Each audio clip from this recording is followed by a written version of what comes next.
Halo teman-teman Fortivista, balik lagi bersama kita di Fortol, Fortifikasi Tol. Jadi di sini sebelum kita mulai sesi obrol-obrol santainya, jadi aku mau perkenalkan diri dulu sebelumnya. Nama aku Muhammad Adel Pratama dari Perikanan 24 kelas B. Jadi di sini aku nggak akan sendirian nih. Aku bareng narasumber yang keren, terus inspiratif lah gitu. Jadi bersama Teh Ina. Halo semua. Gini nih Teh Ina. Kita kayaknya kalau misalnya ngobrol-ngobrol tanpa topik kayaknya kurang masih Teh. Yang bakal kita obrolin ini tangkap, olah, nikmati rahasia teknologi di balik kelezatan hasil perikanan. Menarik banget ya. Pasti Iya. orang-orang penasaran. Nah, Gimana sih cara bikin produk perikanan behind si produk itu sampai ke mulut kita tuh kira-kira ada proses apa sih? Nah, betul Teh. Nah, jadi pertama-tama kayaknya kalau misalnya kita nggak perkenalan singkat dulu kayaknya kurang nggak sih Teh ya sih. Coba Teh Ina, aku mau tahu nih Teh Ina tuh asal mana sih Teh? Saya asal dari Bandung kebetulan. Nama lengkap saya Ina Sawitri. Saya asal dari Bandung. Angkatan 2011. Udah tua sih ya. Gak ngerti juga harus diundang, udah tua nih. Inspiratif Teh, Oke. kayak pegang gitu. Terus aku mau tahu sih Teh, alasan Teh sebenarnya tuh bisa masuk ke perikanan nih Teh awalnya. Awalnya kejeblos, lama-lama menikmati. Wah. Jadi dulu kakak aku kebetulan anak perikanan juga 2007. Terus udah gitu pada akhirnya aku ada masanya untuk memilih jurusan mana. Orang tua tuh nyari udah perikanan aja karena udah tahu biayanya seperti apa, kegiatannya apa. Karena kebetulan aku tuh anak perempuan satu-satunya dari 4 bersaudara. Jadi kakakku 3 laki-laki semua. Jadi kayak kekhawatirannya lebih lah ya gitu. Kalau perikanan tuh udah tahu seluk-beluknya seperti apa, kuliahnya gimana, dan kayak udah kebayang lah gitu ke depannya mau gimana. Awalnya tuh kayak nggak tertarik. Pilihan pertama aku tuh dulu psikologi 4, pilihan kedua perikanan, pilihan ketiga pariwisata UPI. Pariwisata UPI. Ya, ternyata masuknya tuh ke perikanan yang kukira perikanan tuh ada di DU. Ternyata di Jatinangor jauh dan nggak boleh ngekos bolak-balik dari Bandung ke Jatinangor, jadi kayak ada anak Damri. Dan zaman dulu Damri belum seenak sekarang ya. Iya, Dulu masih ada yang AG, angin gelembung. Terus ada yang, tapi kalau dulu kursinya lebih banyak sih. Sampai punya keahlian yang mungkin cuman bisa dilakukan sama Adam dulu. Apa tuh Teh? Kita tidur sambil berdiri. Di Damri. Sambil berdiri tuh Teh megangin itu. Iya, karena dulu tuh sepadat itu, Damri tuh kayak kalau misalnya sampai pernah kalau misalnya masuk kan dulu nunggu tuh dekat rumah ya. Jadi pas masuk tuh kayak cuman dapet di tangga Damrinya aja. Jadi duduk tangga. Sepenuh itu dulu Damri. Iya sih. Sepenuh itu. Dulu bahkan angkutan kampus aja tuh sesedikit itu. Jadi kayak awalnya ada odong-odong aja pas aku masuk. Jadi kayak ada momen dimana kalau misalnya nunggu mata kuliah tuh kita kelilingin ke odong-odong. Sampai akhirnya ada tulisan dilarang menaiki odong-odong berkali-kali karena mungkin bapak supirnya kesel. Kesel karena muter-muter terus satu unpad Iya. ya. Kalau sekarang kan mungkin yang naik angkutan beberapa lah ya. Kalau dulu tuh pagi tuh ramai banget di bawah. Dulu kan kita malah Gerlam ya. Iya. Di Gerlam tuh ramai banget, baris dari berbagai macam fakultas naik angkutan umumnya Unpad gitu. Karena kan zaman dulu kebanyakan orang-orang luar kan yang dari sini nggak, apalagi semester awal nggak langsung dikasih kendaraan kan. Itu seru sih. Teteh tuh berarti angkatan 2011 ya Teh? Ya. 2011 perikanan. Nah, dari Teteh sendiri ada nggak sih Teh kendala pas kayak kuliah gitu, selain kayak kendaraan tadi kan Teteh ngomongin harus naik Damri, harus naik odong, muter-muter suatu unpad gitu kayak. Banyak banget sih. Dulu tuh sebetulnya dibilang kendala, iya, tapi seru-seru aja gitu. Kalau sekarang kan kuliah di satu wilayah ya, kayak gedungnya ada 3 nih, perikanan sekarang banyak, kelasnya banyak. Kalau dulu tuh di sini di wilayah perikanan itu cuma ada 1 gedung 2 doang ya. Kalau sekarang namanya gedung 2, Jadi kita kuliah tuh di PTBS. Yang sekarang tuh gedung biru tuh apa ya namanya? Gedung biru. Di PTBS tuh sekarang apa jadi apa? Study center. Ya, study center ya. Study center. Nah, kita kuliah banyaknya di situ. Terus udah gitu di gedung 4. Dulu kuliah tuh SPTK. PTK. Iya, di PTK. Jadi bisa jadi jam pertamanya di PTBS, jam keduanya itu di sini kita mulai dekanat dulu di dekanat jam keduanya. Terus udah gitu kita ada waktu istirahat sebentar. Jam ketiganya bisa jadi kita di SPTK. Jadi kayak pada zaman semester 1 semester 2 kan kita belum boleh bawa kendaraan kan. Yeah. Ada momen dimana kita mau naik angkot terlalu dekat dan angkotnya susah. Kita mau jalan kejauhan. Jadi dulu tuh angkatan aku tuh banyak banget yang bawa matahari. Karena jalan kan panas kan gitu kan. Terus kalau sekarang kan kayak karena kuliahnya di sini-sini aja gitu ya, jadi seru gitu kan. Kalau dulu kan kita bener-bener pindah-pindah, tapi di sisi lain kebersamaannya tuh jadi kayak ini banget, seru banget gitu kayak kalau misalnya kita pulang sore tuh ada momen di mana kita satu angkatan jalan bareng sampai bawah, dari atas sampai bawah, berantem sama fakultas sebelah, ikutan jalan. Itu dulu seru banget. Seru-serunya itu deh. Seru-serunya dulu zaman ospek aja tuh zaman bulan puasa kan. Iya. Bulan puasa, terus kan perikanan itu dulu terkenal dengan ospek kedua setelah PTG ya gitu, karena di kita ada kelautan kan. Iya. Jadi kayak ada zaman dimana kita jalan jongkok di Tanjakan Cinta. Dipacin. Iya, terus udah gitu bikin ombak kan, pasti bikin ombak juga di situ kan, bikin ombak nggak sih? Kalau Nggak ya? kata namanya enggak deh.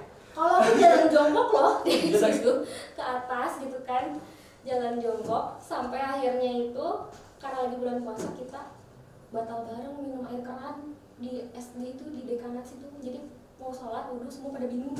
Wah, Sakit hausnya. aduh. Perjuangan pas kuliah deh. Tapi seru sih. Seru ya. Aku mau tanya nih teh, kan teteh ini berarti apa ya? Ada di bidang THP ya teh? Iya, bidang THP, tapi kalau sekarang itu lebih ke NGO sih.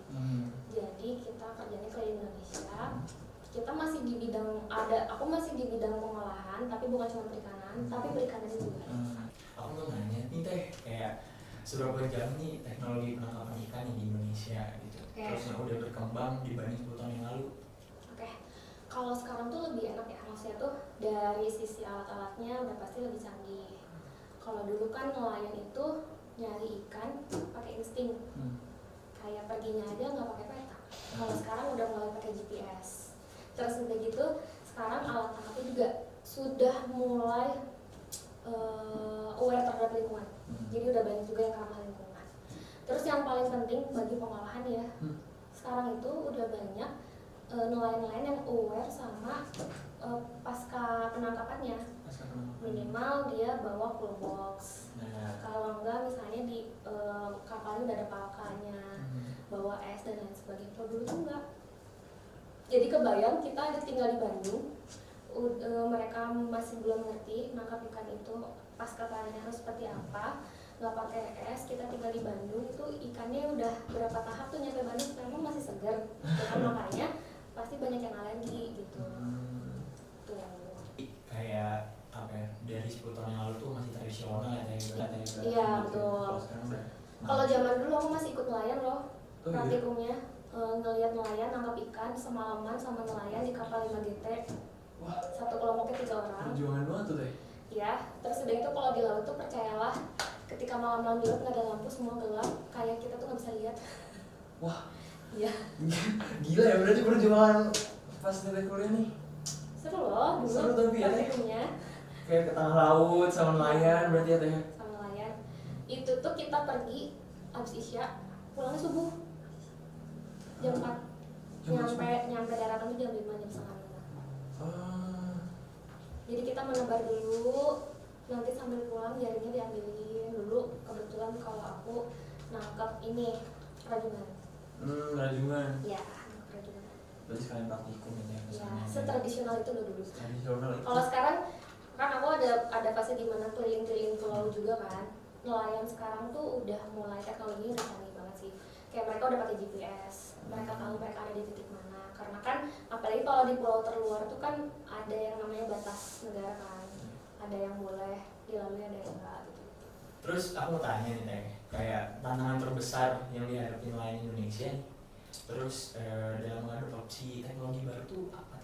Sebetulnya pendidikan sih. Pendidikan. Karena memang pendidikannya itu mungkin kita tinggal di Bandung, di Jakarta dan kota-kota yang tahunya itu pendidikan itu bagus ya. Tapi kalau kamu nanti ada kesempatan mau ikut sama saya boleh. Kalau misalnya kita kayak ke suku Dayak, terus udah gitu ke suku Bugis, di pelosok-pelosok apalagi Papua, masih banyak orang-orang yang mereka tuh nggak sekolah karena sekolahnya jauh. Kayak SD aja harus jalan berapa ratus kilo. Terus mereka itu ada yang nggak tahu uang, masih sistem barter. Jadi mungkin kalau nelayan-nelayan yang dekat sama kota, tingkat pengetahuannya udah oke.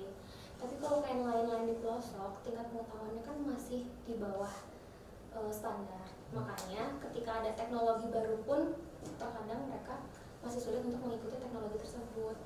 Kami kesulitan, nggak ngerti cara pakainya seperti apa. Mungkin untuk beli mereka bisa, tapi cara pakainya seperti apa kadang ada yang masih nggak ngerti. Terus kadang juga masih ada yang menggunakan alat tangkap yang masih membahayakan lingkungan kayak gitu. Terus faktor kesulitan sekarang ya, kemarin aku tuh baru dari Riau ketemu juga dengan beberapa orang yang bekerja di bidang perikanan juga. Cuaca sih. Cuaca sekarang tuh nggak menentu, ekstrim. Jadi kayak kalau misalnya kita aware, sekarang itu dunia kita tuh udah makin rusak lingkungannya. Gitu. Jadi kayak kenapa sampai akhirnya saya dan tim Muka NGO pun karena kita concern juga terhadap lingkungan. Jadi kayak baik itu di lingkungan perairan, lingkungan perairan itu udah semakin rusak, tambang di mana-mana. Pernah ketemu nggak sama sungai yang airnya putih gara-gara tambang? Belum teh. Itu ada di Kalimantan. Ada di Kalimantan teh. Airnya benar-benar putih. Mereka mengkonsumsi air di situ, minum dari situ, mandi dari situ, semuanya dari situ, sampai yang tanpa sadar mereka gatal-gatal dan lain sebagainya. Udah semakin rusak alam kita tuh. Berarti emang di Kalimantan sana masih ada. Kalimantan, Papua, Ternate masih ada. Air bersih yang gitu ya.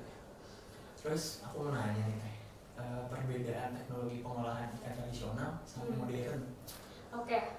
Kalau misalnya kita tarik mundur ya, kita kan lebih dulu kenal tradisional ya dibanding yang modern ya. Tapi percayalah tradisional itu lebih susah dibanding yang modern.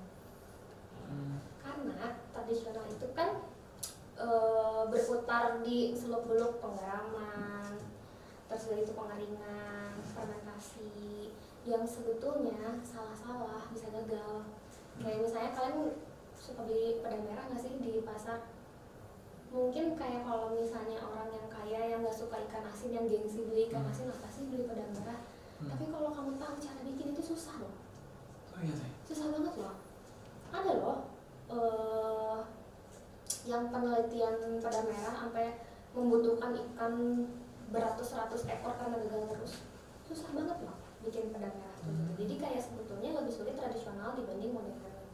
Kalau modern kan kita pakai alat yang canggih, entah itu food processor, entah itu kita misalnya pakai alat pembuatan sosis, apa itu kan udah ada alatnya ya. Itu mempermudah sebetulnya. Walaupun kalau kita nggak tahu prinsipnya, pasti nggak akan jadi. Kayak tingkat kekenyalannya berkurang kalau kita nggak tahu proses ini. Kalau kita nggak tahu tahapannya, kayak misalnya kenapa sih daging ikan tuh disatuin dulu dengan garam, kayak gitu kan itu ada proses kimianya ya. Kalau kita nggak tahu prosesnya pasti akan gagal juga. Tapi secara proses lebih mudah yang modern dibanding yang tradisional.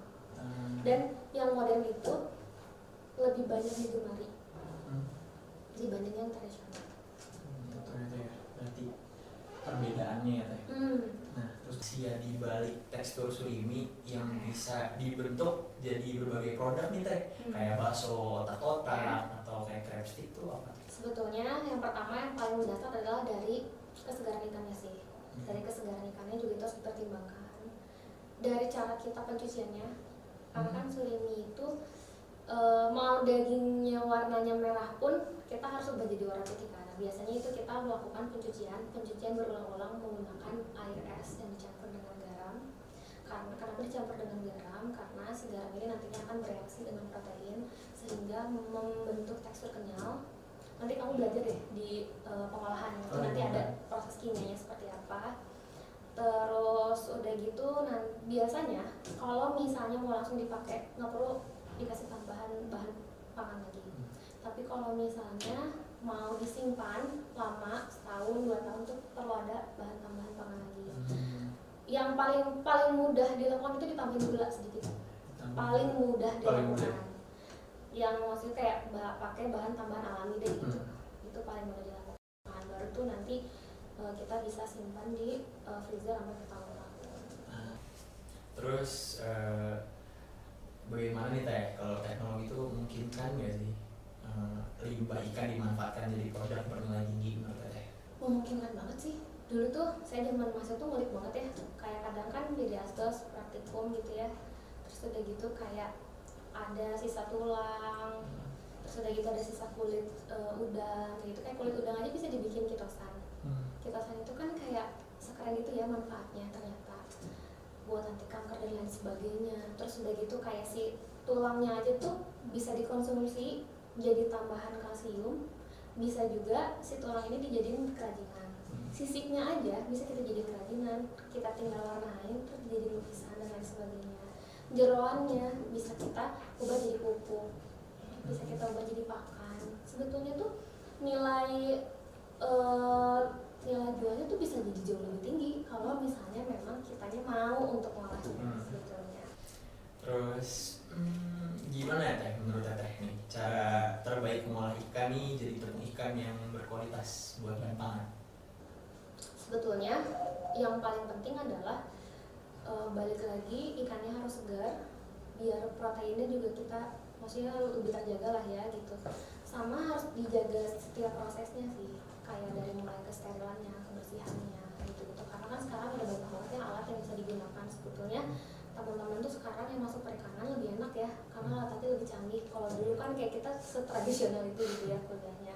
Kalau misalnya dari segi proses, percayakanlah pada alat-alat zaman sekarang, cuman yang tetap yang harus dijaga adalah kesterilan, kebersihan. Terus udah gitu kualitas ikannya sih, itu yang membedakan orang yang kuliah sama enggak. Banyak orang yang mengolah ikan, tapi karena mereka nggak tahu teorinya, jadi mereka nggak tahu maksudnya kayak ikan yang udah nggak berkualitasnya masih dipakai.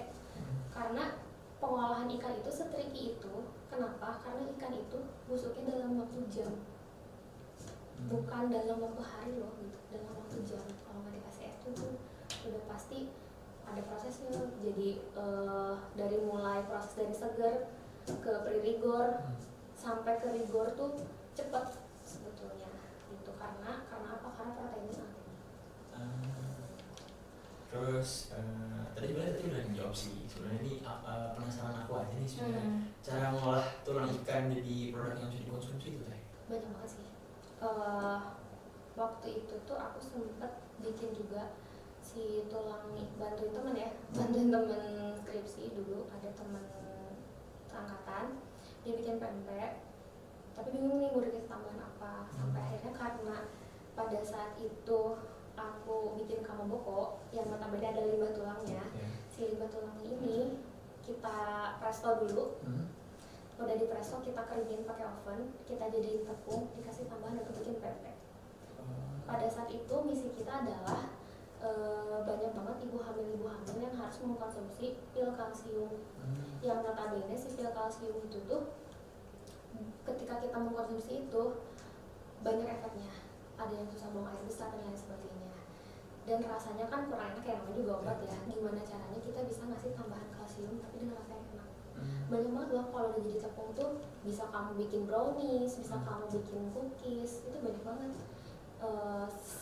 Sekreatif kita sih sebetulnya, yang penting kita udah tahu fundamental kalau mau pengolahan tuh apa yang harus dilakuin, mau bikin apa pun juga pasti jadi.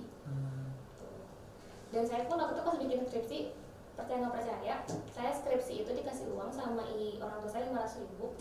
Setelah skripsi ada 1 juta, gara-gara kamu bokonya saya jual. Kan kalau cuma dikasih doang, diicip-icip doang kan rugi ya. Iya, rugi dong. Nah, diicip-icip dikit aja, sisanya dijual. Dijual. Emang dasar otak bisnisnya dari dulu ya. Dari dulu nih berarti udah otak bisnis nih Teh. Otak bisnis ya. Aduh. Terus aku mau tahu nih Teh, cara terbaik mengolah jeroan ikan nih. Biasanya kan dibuang nih Teh. Terus jadi produk yang bernilai jual. Sebetulnya si jeroan ikan ini tuh mungkin kalau kita yang anak-anak muda taunya dibuang ya, tapi kalau orang dulu tuh sebenarnya diolah, ada yang dipepes dan lain sebagainya kalau dari sisi makanan. Cuman memang agak sedikit beresiko karena jeroan ikan itu kan isinya bakteri ya, jadi agak sedikit beresiko gitu. Karena kalau yang nggak pintar ngolahnya bisa jadi bakterinya masih tertinggal, bisa jadi ada salmonella, E. coli dan lain sebagainya, menyebabkan kita jadi tipes, sakit perut dan lain sebagainya. Yang paling aman itu dibikin pupuk. Yang paling aman tuh pupuk berarti ya Teh? Dibikin pupuk udah paling aman. Kalau nggak pupuk dibikin pakan. Itu udah paling aman sebetulnya. Cuman memang kekinian kalau misalnya teman-teman main ke beberapa daerah banyak juga kok pangan yang terbuat dari jeroan ikan, kayak misalnya ditumis atau misalnya dipepes dan lain sebagainya. Walaupun kalau misalnya kita yang kuliah perikanan kita pasti tahu kalau misalnya nggak dicuci di air mengalir otomatis pasti bakterinya ada yang menempel. Tuh. Kan ada beberapa bakteri yang resisten ya terhadap panas, terhadap dingin gitu kan. Dan kebanyakan kan orang Indonesia kalau nyuci ikan tuh nggak ada yang mengalir di wadah baskom gitu loh, yang airnya tuh ada di situ nggak diganti-ganti. Nah itu yang bikin kenapa sampai ada orang-orang yang ada alergi dan lain sebagainya. Itu berarti ngaruh ya Teh ya berarti? Ngaruh banget. Mau nanya lagi nih Teh, ini nanya terus nih aku nih. Bayar. Waduh, disuruh bayar gitu ya mau bisa ya. Ini cuma buat pengetahuan juga buat aku sendiri sama Fortivista. Aku mau tahu nih penting peran media sosial nih buat mengenali inovasi kuliner seafood sendiri nih Teh. Sekarang tuh sangat-sangat penting ya untuk media sosial, karena sekarang kalau misalnya kamu keliling-keliling, kamu lihat kemanapun, dari anak kecil, orang dewasa, sampai orang yang udah tua, nenek-nenek kakek semua megang handphone. Semua pada punya Facebook, Instagram dan lain sebagainya gitu kan. Kenapa enggak kita mengedukasi mereka, terutama kan nggak banyak ya, maksudnya kayak nggak semua orang kuliah di perikanan, nggak semua orang aware juga bagaimana cara mengolah perikanan, kayak gitu-gitu loh. Jadi bisa dijadikan momen dan platform di mana kita bisa memberitahukan atau ngasih edukasi ke mereka gimana sih cara milih ikan yang segar. Walaupun di perkotaan agak sulit ya sebetulnya kita milih ikan yang segar gitu. Terus gimana cara mengolah ikan, karena kan banyak juga orang yang nggak suka ikan karena bau amisnya. Gimana nih cara nanganinnya, misalnya si ikannya bikin bakso, dibikin apa, rasanya seperti apa. Sebetulnya seksi banget loh sekarang tuh, kalian itu beruntung berada di zaman yang serba mudah. Jangankan kita mau mengenalkan seafood dan perikanan, jadi artis dari sekarang gampang kan. Kalau dulu kan audisinya susah banget tuh. Sekarang tinggal bikin vlog, tinggal bikin kalau mau nyanyi tinggal lagunya di-upload di YouTube, jadi kan? Jadi selesai. Terus aku mau nanya nih Teh, kan ada beberapa orang nih masih ragu kan kalau misalnya makan seafood, entah alergi atau entah takut kayak mukanya merah atau gatal segala macam gitu, alergi segala macam. Itu bagaimana sih teknologi membantu mengatasi keraguan itu? Sebetulnya kita tidak bisa mengurangi. Jadi si alergi itu disebabkan oleh kandungan histamin. Dan sepanjang yang saya pelajari sampai sekarang itu belum ada teknologi yang bisa menghilangkan histamin. Di setiap ikan, di setiap seafood itu ada histaminnya. Cuman gimana cara kita meminimalisir histamin tersebut? Jadi kayak setiap orang juga sebetulnya resistennya beda-beda. Ada yang resisten terhadap histamin yang tingkat kekebalannya tinggi, ada yang ternyata lemah kalau misalnya kena histamin sampai gatal-gatal makan udang dan lain sebagainya gitu. Kita tidak bisa menghindari itu sebetulnya. Yang bisa kita lakukan adalah memilih seafood atau ikan yang segar. Udah itu cara satu-satunya untuk mengurangi reaksi histamin terhadap kulit kita. Gitu. Jadi itu cuma itu satu-satunya. Karena mau dimasak, mau misalnya kita berbunyi histamin itu nggak bisa hilang. Pasti ada di ikan itu. Ya, semakin kualitasnya menurun, semakin menuju proses pembusukan, semakin banyak histamin yang terkandung di ikan atau pangan dari perikanan tersebut. Berarti kalau misalnya semakin ibaratnya mau basi gitu ya, berarti makin banyak ya kandungannya. Makin banyak. Ini pertanyaan terakhir dari aku nih Teh. Ini karena juga udah banyak nanya nih aku nih gitu kan, kayaknya Teh juga, kenapa sih nanya terus gitu kan gitu. Aku mau nanya terakhir Teh, prediksi Teteh tentang tren kuliner seafood dalam 5 tahun ke depan apa nih? Aku sebetulnya seksi banget ya. Sekarang tuh aku pun di kantor lagi banyak banget requestan bikin produk itu dimsum. Kayak gitu-gitu. Sekarang banyak banget loh yang jualan dimsum. Cuman memang sepanjang yang aku tahu nggak banyak yang jualan dimsum yang berkualitas. Jadi sebetulnya seksi banget loh kalau misalnya kita mau bikin usaha di produk perikanan, karena memang sekarang itu orang-orang udah mulai aware sama apa yang mereka makan, terutama setelah COVID. Dulu sebelum COVID orang kalau jajan itu yang penting murah dan banyak. Tapi setelah COVID ada perubahan mindset, yang tadinya jajan yang penting murah dan banyak, sekarang yang nggak apa-apa dia mahal, yang penting nutrisi gue tercukupi. Apalagi kalau misalnya di perkotaan. Jadi orang-orang sekarang itu udah mulai aware sama apa yang mereka makan. Jadi kalau misalnya anak-anak lulusan perikanan nih mau usaha di bidang pengolahan perikanan, itu seksi banget. Apalagi sekarang tuh kalau misalnya dilihat udah banyak orang yang mulai aware terhadap kesehatan olahraga, nge-gym, jaga tubuh dan lain sebagainya. Ini kalau yang mau diet ya, kalau yang mau diet itu yang paling penting adalah asupan proteinnya itu cukup asupan proteinnya. Ya, bahkan cenderung biasanya dinaikin kalau kita lagi diet. Jadi kalau misalnya kita cuma ngurangin makan itu nggak akan bekerja. Protein itu harus banyak. Karena apa? Karena si protein ini tuh ketika kita lagi diet bisa membuat kita itu laparnya lebih lama. Jadi kayak lebih lama kalau lapar kenyang gitu kan. Jadi seksi banget loh sekarang tuh, apalagi kalau sekarang orang-orang udah aware dengan produk yang mereka butuh minimal sehat. Ini kamu kerasa deh kalau usianya udah kayak aku ya 25 ke atas lah gitu. 25 ke atas. Itu kerasa banget deh. Kita kalau jajan itu bukan yang murah tapi banyak lagi, tapi yang kira-kira sehat. Karena kalau kita udah kerja, kesehatan itu mahal banget. Kalau kita udah sakit, nggak bisa kerja, ya nggak bisa cari cuan, gitu kan? Nah itu sih. Oke, itu pertanyaan terakhir nih Teh. Cuma aku mau minta pesan dan kesan sih Teh. Pesan dan saran deh. Gitu. Pesan dan saran untuk anak-anak perikanan sekarang nih. Ya kan karena udah kita juga melalui zaman-zaman yang udah mulai ada perubahan nih dari tradisional ke modern dan segala macam. Ada nggak sih Teh pesan dan pesan? Oke, bagi kalian yang masih kuliah, terutama di perikanan, jangan punya mindset yang penting lulus terus nyari kerja. Karena sekarang nyari kerja itu susah. Gimana caranya? Di semester akhir kan udah jarang nih kuliahnya ya. Gimana caranya kan udah mulai muter otak buat buka usaha sendiri. Itu akan jauh lebih nikmat. Karena saya pernah ada di fase yang kerja sama orang, bahkan saya pernah kerja di perusahaan yang sangat-sangat besar, perusahaan luar negeri misalnya gitu ya, perusahaan Jepang. Terus udah gitu saya juga pernah kerja di kampus. Sampai sekarang buka usaha sendiri, ternyata lebih nikmat buka usaha sendiri. Jadi pesannya jangan cuma main-main doang, walaupun main-main juga oke, karena kalau udah kayak gitu udah bisa main lagi. Jangan cuma berorganisasi tapi nggak mikir nanti kedepannya mau jadi apa.